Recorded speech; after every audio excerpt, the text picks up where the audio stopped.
Meski tidak seluruh SPBU di Kota Palembang mengalami kekosongan stok bahan bakar minyak solar, namun dalam beberapa hari terakhir, warga sulit mendapatkannya.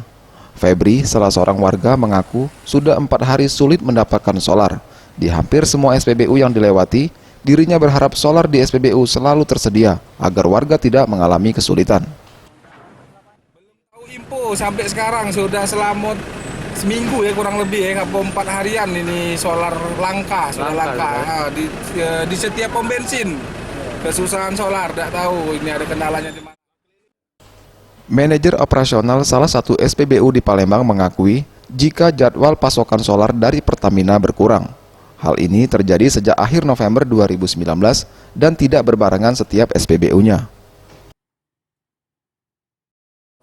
Ya memang betul berkurang. Dalam bulan ini itu ada jadwal-jadwal tertentu yang dijadwalkan oleh Pertamina.